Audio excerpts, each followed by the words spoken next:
The Chavín civilization thrived between 900 and 200 BCE in the northern and central Andes region, making it one of the earliest pre-Inca cultures. The religious center of Chavin de Huántar became a significant pilgrimage site in the Andes. Chavín art had a profound influence on both contemporary cultures and those that followed, from the Paracas to the Incas. This influence played a crucial role in spreading Chavín imagery and concepts, establishing the first universal Andean belief system. Among the most significant deities in the Chavín pantheon was the staff deity. This deity is likely the central figure depicted on the renowned Gateway of the Sun at Tiwanaku. The staff deity, a precursor to the Andean creator god Viracocha, was associated with agricultural fertility. Usually depicted holding a staff in each hand, the deity is also represented in a statue found at the new temple in the Chavín cult site of Chavín de Huántar. This half-meter figure symbolizes the duality of male and female, with one hand gripping a spondylus shell and the other a strobus shell. Another notable representation from the same site is the Raimondi stela, a 2-meter-tall granite slab. This stela features the god in low relief, portrayed as a non-gender specific figure with clawed feet, talons, and fangs. Interestingly, the image can be interpreted from two different directions. The Fang jaguar god is another prominent deity in Chavín art. Chavín religious ceremonies were elaborate, multisensory events that included practices like bloodletting and sacrificial rituals. These ceremonies could take place in public spaces capable of accommodating up to 1,500 people or in more restricted, exclusive settings within complex temple interiors. An essential aspect of the Chavín culture was a shamanistic priesthood.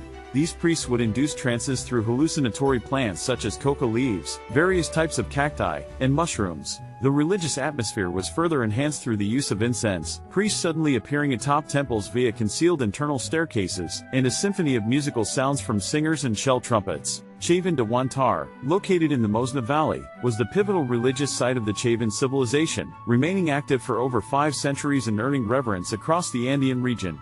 This site was strategically positioned at the confluence of 2 rivers, following a typical Andean tradition, the Mosna and Huaquixa rivers. Natural terraces, formed by ancient landslides, provided fertile grounds. Abundant springs and a diverse supply of stone for monumental construction projects contributed to the site's development. At its zenith, the center housed a population of 2,000 to 3,000 individuals and encompassed approximately 100 acres. The old temple, dating back to around 750 BCE, is actually a complex of interconnected structures forming a U-shape. At the heart of this arrangement, 2 staircases descend to a circular sunken court. The walls of these buildings are adorned with square and rectangular stone slabs featuring images of transformative, shamanic creatures in low relief. These figures combine human attributes with jaguar features, including fangs and claws. They wear snake headdresses symbolizing spiritual insight. Deep within the intricate interior of the old temple stands the 4.5-meter-tall limestone monolith. Resembling a traditional Andean foot plow, this monolith portrays a supernatural entity with tusks and claws, embellished with snakes. The figure points one hand downward and the other upward, possibly representing its dominion over both earthly and celestial realms. This monolith might have served as an ancient oracle, providing answers to pilgrims' queries. Pilgrims likely offered gold, obsidian, shells, and ceramics in return.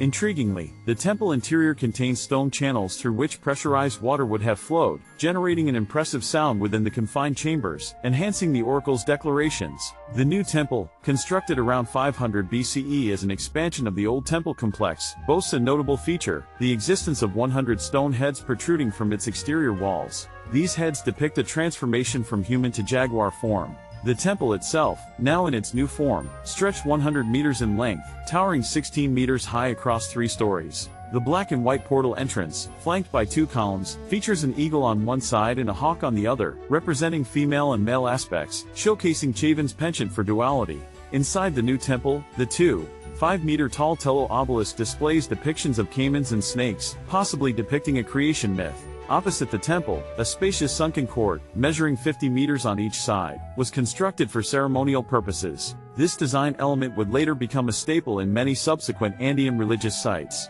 Chavín de Huántar also encompassed more modest structures, often utilizing unique conical-shaped adobe bricks. This indicates the presence of a sizable permanent population, social hierarchy, and specialized craft centers. The Chavín culture and the site itself experienced a decline in the 3rd century BCE, prompted by factors like drought, earthquakes, and the resulting social upheaval. While the political structures of Chavín remain enigmatic, their lasting artistic legacy significantly influenced subsequent Andean civilizations. Chavín art is replete with captivating imagery, prominently featuring creatures like felines, particularly jaguars, snakes, and raptors. Supernatural beings, often adorned with fierce-looking fangs, also take center stage. These creatures are frequently presented in transformational states, creating both confusion and astonishment. The art intentionally employs an anitropic quality, meaning it can be viewed from various angles, allowing for diverse interpretations. Chavín artists skillfully crafted a perceptual impact that evoked emotions such as bewilderment, surprise, fear, and awe.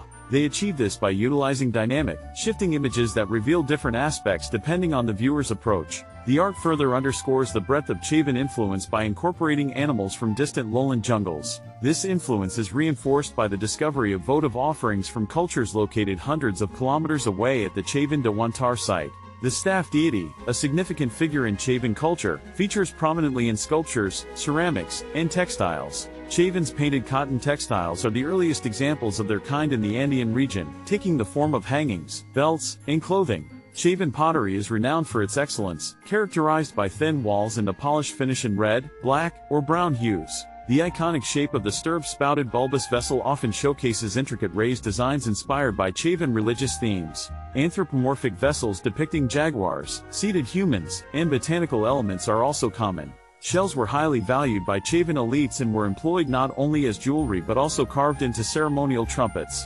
The Chavín excelled in woodwork as well, crafting exquisite bowls adorned with intricate inlays of spondylus shell, mother-of-pearl, and turquoise. The Chavín's prowess extended to metalworking, producing objects like cylinder crowns, masks, pectorals, and jewelry from sheet gold. These intricate items were crafted using soldering and repoussé techniques, showcasing the Chavín's exceptional creativity and craftsmanship, rivaling other Andean cultures in both conception and execution.